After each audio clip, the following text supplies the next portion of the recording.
photograph the world knows by heart. A young woman stepping out of a car in a pale blue suit, head slightly bowed, eyes lifted just enough to meet the crowd. The flashbulbs are relentless. The noise is overwhelming. She looks shy, almost startled by the scale of it all.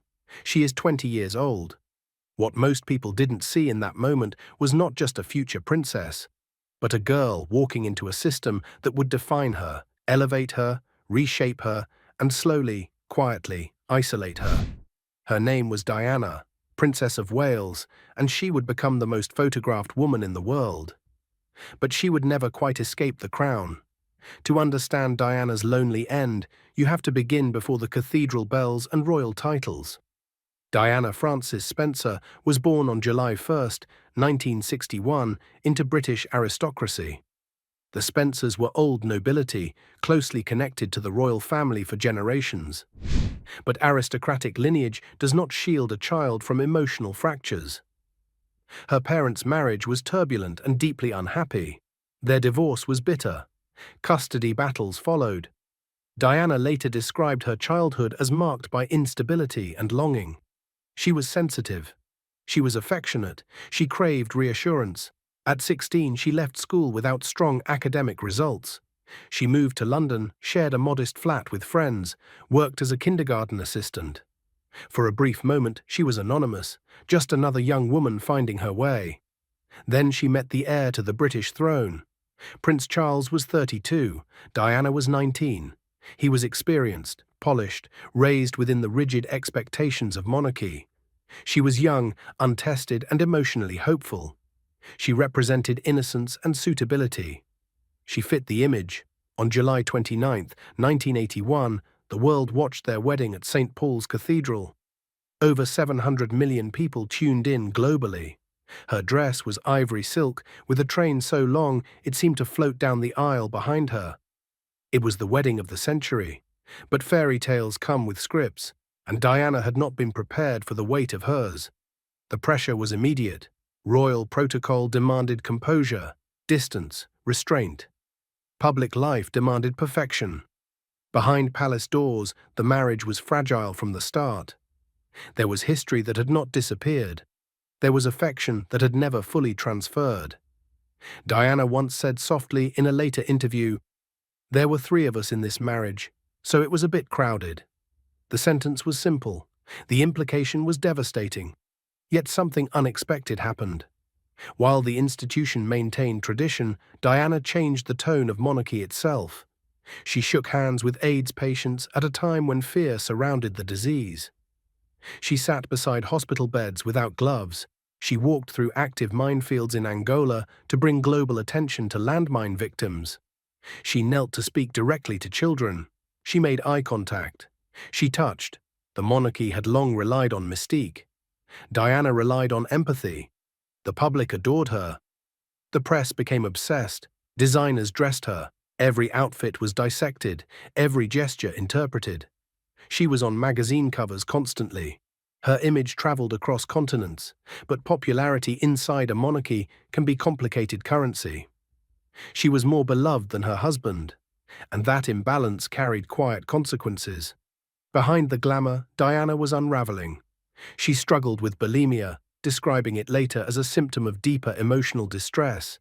She battled depression. She felt unsupported within the institution she had married into.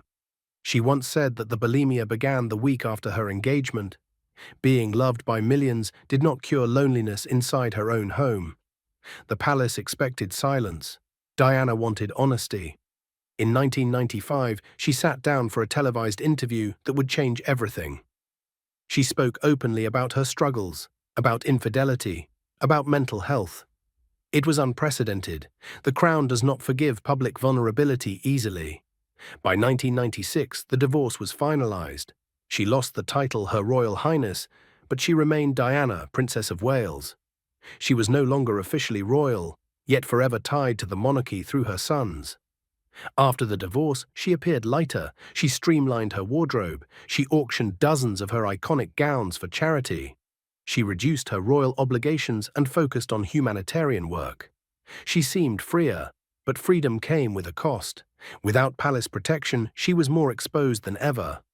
The paparazzi followed her constantly. They chased her car, hid behind trees, rented boats to photograph her from the water. Every vacation, every relationship, every private moment was pursued. The world still wanted her. The media still needed her. In the summer of 1997, she began a relationship with Dodi Fayed.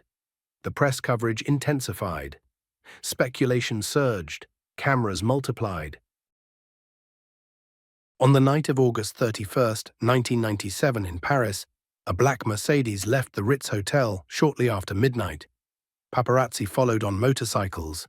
The car sped into the Pont de l'Alma tunnel. It never emerged the same way.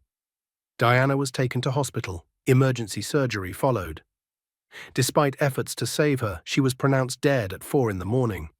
She was 36 years old. By sunrise, the world knew. Grief poured into the streets. Outside Kensington Palace, flowers piled up in waves. Messages of sorrow covered the gates. Strangers wept openly. An estimated 2.5 billion people watched her funeral. Her sons walked behind her coffin, 15 and 12 years old. The image became historic. The crown had lost a princess. The public felt they had lost someone who had seen them. Diana had once said she wanted to be a queen of people's hearts. In many ways, she achieved that. She modernized compassion within an ancient institution. She forced conversations about mental health. She changed how the monarchy related to the public. But personally, the end carried a quieter truth. She tried to step away from the system that shaped her. Yet she could never untie herself from it completely. She was born into aristocracy, married into monarchy, divorced from protocol, forever connected through her children. She died not behind palace walls, but in a tunnel surrounded by the consequences of global fascination. The same cameras that built her legend followed her to the end. She was adored by millions. And yet, in her most private battles, she often felt alone. The crown is not only a symbol of power, it is a structure, an expectation, a weight. Diana carried it visibly and invisibly. Even after she set it down, it never fully left her. In the end, the princess who captured the world could not fully escape the system that made her. She became history, she became myth. But before all of that, she was a young woman who wanted love, safety, and a life of her own. And that may have been the one thing the crown could never truly give her.